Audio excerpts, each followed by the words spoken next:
Assalamualaikum warahmatullahi wabarakatuh. Selamat malam semuanya. Kami dari kelompok 2. Di sini kami akan mempresentasikan tentang riset dan analisa sistem yang telah kami lakukan. Sebelumnya kami ucapkan terima kasih kepada dosen pengampu, Ibu Tri Haryati, dan juga teman-teman yang telah memperhatikan presentasi kami.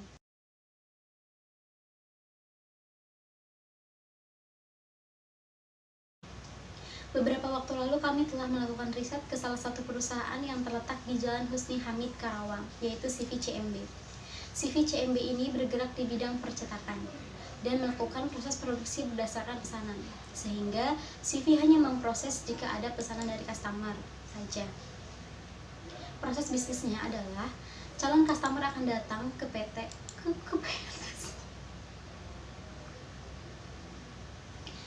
Proses bisnisnya adalah calon customer akan datang, kemudian bagian produksi akan menawarkan katalog yang terdiri dari jenis produk, price list, dan juga minimal pesanan.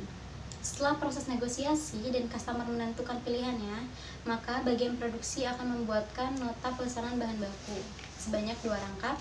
Rangkap pertama akan dikirimkan kepada supplier dan rangkap kedua akan diberikan kepada kasir. Setelah itu, kasir akan membuatkan nota pesanan yang terdiri dari 2 rangkap juga. Rangkap pertama akan diberikan kepada customer dan rangkap kedua akan disimpan sebagai bukti untuk pengambilan barang. Setelah itu juga customer diharuskan untuk membayar DP dan kasir akan membuatkan continuous form berwarna pink atau kuning sebagai bukti DP. Setelah proses produksi selesai, customer akan kembali lagi untuk mengambil pesanannya dengan menyerahkan 2 bukti, yaitu nota pesanan yang pertama dan juga continuous form berwarna kuning atau pink sebagai bukti bahwa customer telah melakukan pembayaran DP. Setelah dicek dan sesuai, maka bagian kasir akan membuatkan continuous form berwarna putih sebagai bukti atas pelunasan. Setelah itu, continuous form terdiri dari 2 rangkap. Rangkap pertama diberikan kepada customer sebagai bukti bahwa pembayarannya telah selesai, dan rangkap kedua akan disimpan oleh kasir sebagai alat bukti untuk melakukan penginputan di aplikasi penjualan yang dimiliki oleh CV-CMB. Kemudian, untuk pembelian bahan baku, CV-CMB hanya membeli bahan baku jika ada pesanan, sehingga tidak ada yang namanya persediaan bahan baku. Pembelian itu dilakukan kepada supplier dengan bukti bernama invoice dan masa pembelian dan masa kredit selama 1 bulan.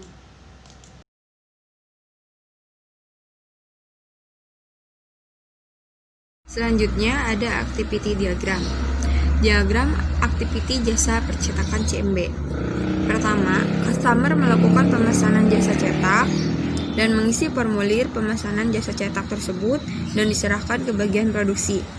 Lalu bagian produksi mengisi formulir pemesanan PO atau bahan baku untuk diserahkan ke bagian supplier. Lalu bagian supplier menerimanya dan langsung melakukan konfirmasi ketersediaan barang, dan bagian produksi menerima konfirmasi ketersediaan barang tersebut.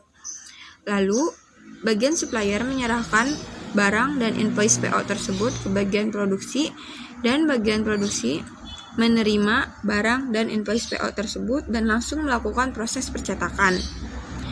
Dan customer langsung menerima konfirmasi dan proses percetakan tersebut dari produksi dan langsung mengisi continuous form. Setelah mengisi continuous form, customer menyerahkan continuous form tersebut ke kasir. Dan bagian produksi setelah menandatangani invoice PO dan menyerahkan invoice PO tersebut ke bagian kasir. Dan setelah kasir menerima invoice PO dan setelah menerima invoice PO dan menerima continuous form atau bukti pembayaran, kasir langsung menyerahkan ke bagian pemilik. Selanjutnya ada use case diagram. Yang pertama ada rancangan use case. Pertama, admin melakukan login, lalu akan menampilkan data dan bisa melihat data dan menginput data. Yang pertama akan muncul dengan menu master. Ada menu master, ada transaksi, ada daftar jurnal, dan ada laporan keuangan. Dan di dalam menu master tersendiri ada data customer, ada data perkiraan, ada data karyawan, ada data supplier. Dan di dalam data transaksi juga ada pendapatan jasa dan ada pengeluaran. Selanjutnya ada use case data customer. Admin melakukan login, lalu akan menampilkan data dan bisa menginput data. Dalam use case data customer ini, bisa mengelola data customer dan bisa mencari, menambahkan, mengedit, dan menghapus, dan menyimpan atau membatalkan data-data customer tersebut. Selanjutnya ada use case data supplier. Seperti biasa, admin melakukan login, lalu akan menampilkan data supplier, mengelola, dan bisa mencari, menambahkan, mengedit, menghapus, menyimpan, dan membatalkan data-data supplier tersebut. Dan selanjutnya ada use case data transaksi. Admin melakukan login, akan menampilkan data dan menginput data. Dalam use case data transaksi tersebut ada 2 transaksi, yaitu transaksi pendapatan dan transaksi pengeluaran. Dan bisa juga menambahkan, mencetak, menyimpan, dan membatalkan untuk data transaksi tersebut.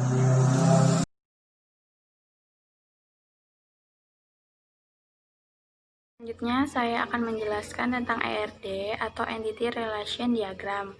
Yang pertama mempunyai entitas customer dan atributnya NM Customer, alamat, ID Customer, telepon, dan email. Lalu melakukan relasi pesan dan atributnya ada total, ID pesan, ID Customer, ID paket, tanggal pesan, dan tanggal ambil. Selanjutnya ada entitas paket yang mempunyai atribut ID paket, NM paket, ID supplier, JNS paket, UKR kertas, harga, dan jumlah. Lalu melakukan relasi beli. Dan yang terakhir ada entitas supplier dengan atribut ID supplier, NM supplier, alamat, telepon, dan email. Ada LRS atau Logical Record Structure yang mempunyai tabel pertama, yaitu tabel customer dengan atribut ID customer, NM customer, alamat, telepon, dan email. Tabel kedua yaitu tabel pesanan dengan atribut ID pesanan, ID customer, ID paket, TGL pesan, dan TGL ambil. Dan tabel ketiga yaitu tabel supplier dengan atribut ID supplier, NM supplier, alamat, telepon, dan email. Tabel terakhir yaitu tabel paket dengan mempunyai atribut ID paket, NM paket, JNS paket, UKR kertas, harga, jumlah, dan ID supplier.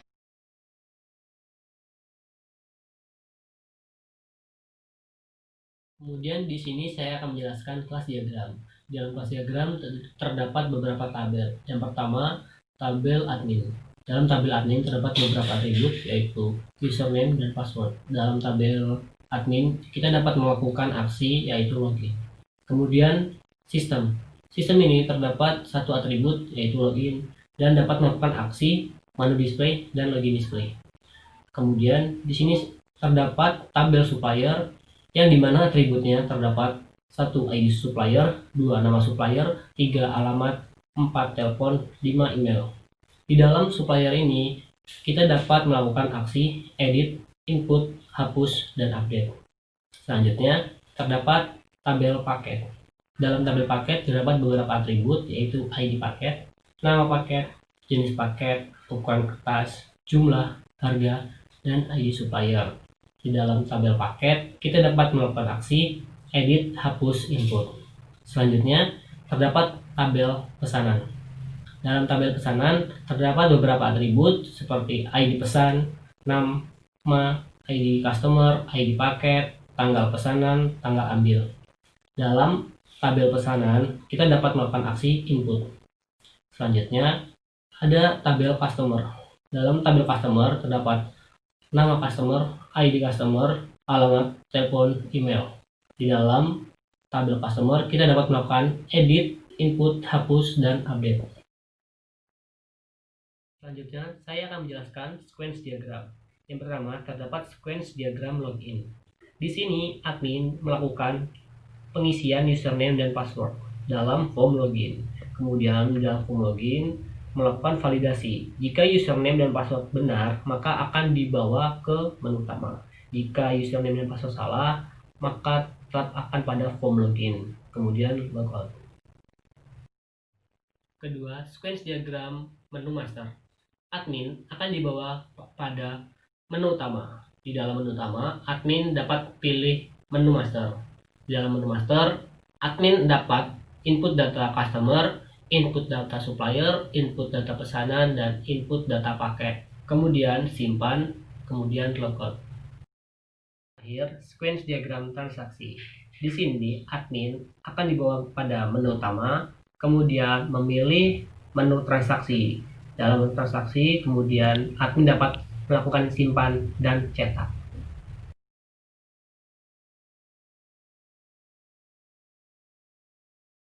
Selanjutnya ada deployment diagram. Deployment diagram memberikan gambaran dari arsitektur fisik perangkat lunak, perangkat keras, dan artefak dari sistem. Deployment diagram dianggap sebagai ujung spektrum dari sistem penggunaan menggambarkan bentuk fisik yang bertentangan dengan pengguna. Selanjutnya ada implementasi. Implementasi merupakan tahapan bagaimana sistem yang dirancang sebelumnya dapat berjalan sesuai dengan kebutuhan atau berjalan sesuai yang diinginkan dari rancangan sebelumnya.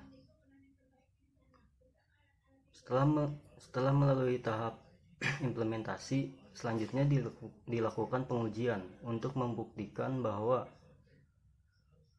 proyek atau rancangan yang dibuat berjalan sesuai yang diharapkan. Selanjutnya ada code generation. Code generation merupakan kode-kode pemrograman yang terdapat dalam program yang kita kerjakan. Berikut adalah kode-kode atau dari proyek yang kita kerjakan.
Sekian presentasi dari kami, kurang lebihnya mohon dimaafkan. Wassalamualaikum warahmatullahi wabarakatuh.